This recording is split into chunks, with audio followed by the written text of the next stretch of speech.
I want to talk today about perseverance, not the motivational poster version of perseverance, not the just believe in yourself and everything will work out version. I mean real perseverance, the kind where you keep going when it is taking longer than you thought, the kind where you have to change direction, where you get disappointed but you start again and you still show up. I received an email from a mentee this week. I will not use her name, and I will not mention the industry, because when I asked her what the industry was, she said she didn't want to tell me yet, which is perfectly fine. A little different, but perfectly fine.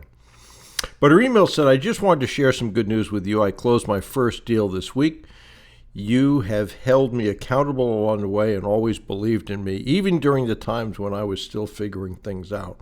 You, your mentorship, and the community you built have played a big role in helping me get to where I am today. Thank you, Bruce. I'm truly grateful for that.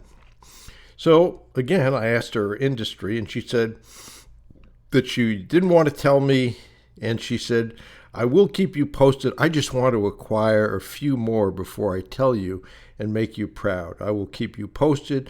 I know without you, this would never have happened. I am forever grateful. Now, that was very kind of her to say, but what I want you to hear is not the compliment to me. What I want you to hear is the timeline. She started in group coaching with me back in 2020, a long time ago. She stayed in group coaching for quite a while, and eventually she moved into the VIP Mastermind program I run in March of 2024. She was in that for a year, and then she went off on her own to keep working the process. And now, about a year later, she closed her deal. So from 2020 to 2026, this did not happen overnight, obviously. This was not a 30-day miracle. This was not some fantasy version of business acquisition where you send 3 letters, have 1 phone call, and suddenly you own a company. This took perseverance. She hung in there. She kept plugging away. I am sure she had frustration along the way. I'm sure there were industries that did not work out. I am sure that there were conversations that went nowhere. And I'm sure there were sellers who wasted time, advisors who complicated things, and moments when she wondered whether this was ever going to happen. That is normal. This is not a sign that you're failing. This is often the process. One of my Pantheon members, Gabriel, once said something to me that I have repeated many times. Bruce, you have to hang around long enough for the good things to happen. He's a person who had 14 LOIs blow up during COVID and today has 68 locations. But what he said is exactly right. You have to hang around long enough for the good things to happen. No, that does not mean you stubbornly stay in an industry that's not working. If the dog doesn't hunt, the dog doesn't hunt. Sometimes you need to pivot. Sometimes the industry is too fragmented, too difficult to reach, too unattractive, too competitive, or simply not producing seller conversations. So perseverance does not mean blind stubbornness. It means you keep your objective clear while being willing to adjust the path. And there's a difference. If business acquisition is what you really want to do, you have to understand this. I cannot think of anyone I have mentored where everything just came together perfectly. There were always trials, there were always delays, there were always things that we didn't expect. A seller changes his mind, the bank says no, financials are messy. The deal looked good until it didn't look good. A partner disappoints. You lose momentum, you question yourself. This is part of the journey. But over the years, I've noticed a couple of traits in people who eventually succeed. First, they do not complain. This does not mean they don't get frustrated. Of course they do. But they do not spend their time making excuses, blaming the market, blaming sellers, blaming banks, blaming advisors, blaming their circumstances, or blaming me.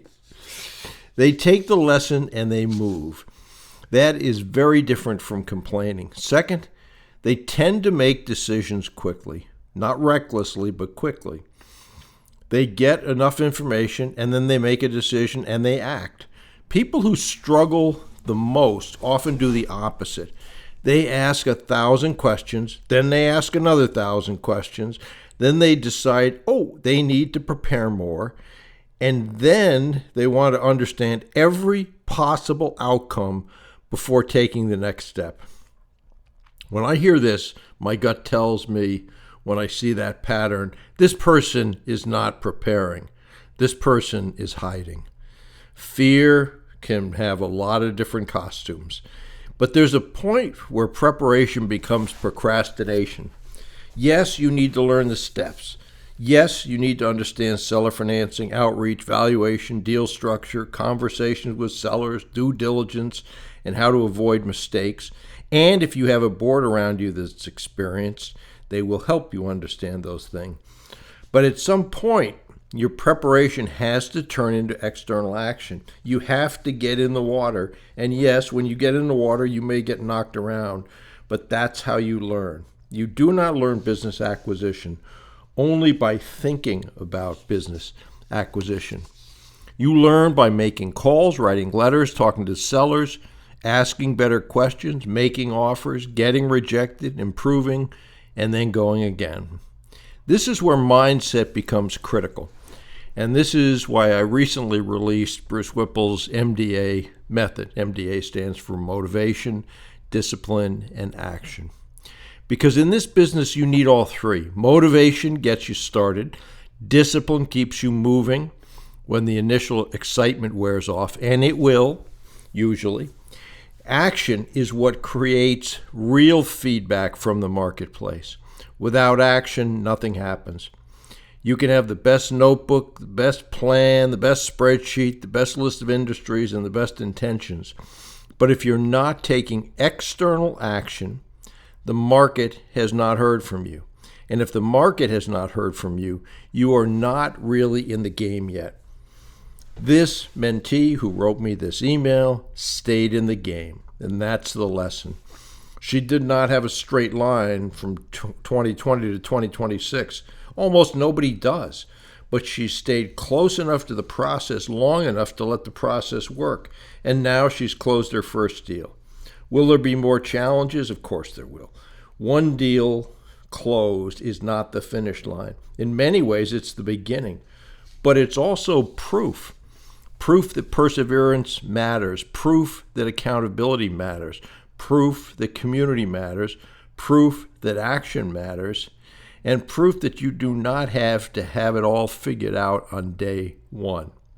And proof that this process works. Will it work for you? I can't guarantee you that, but this process works, as you just heard. You just have to keep going long enough and intelligently enough and honestly enough to give yourself a chance. So if you're listening to this and you're frustrated because it's taking longer than you thought, ask yourself a better question. Not, why has this not happened yet? Ask, am I still taking the actions that give this a chance to happen? Because that's the real test. Are you learning? Are you improving? Are you talking to sellers? Are you making decisions? Are you adjusting when something does not work, and it won't work at times? Are you staying in the game? And if the answer is yes, keep going. If the answer is no, then be honest about that too. Business acquisition rewards perseverance, but it does not reward passive wishing. You have to do the work. You have to take the action.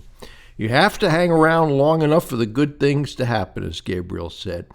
And when they do, you will be oftentimes very glad that you did.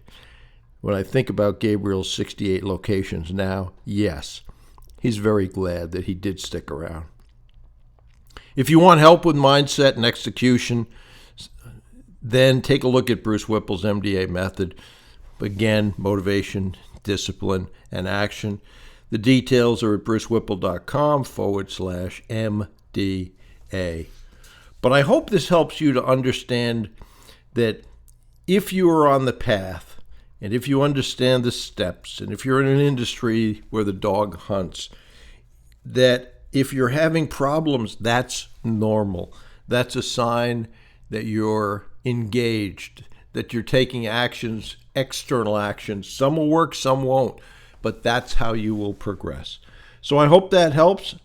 I thank that person for writing me that email. Eventually, she'll tell me the industry, but she said she wants, as I said, to put a few together first, and that's fine. Again, hope that helps. If the MDA course is something you're interested in, again, brucewhipple.com/MDA. To your success, and keep pushing. That's a big part of the success formula.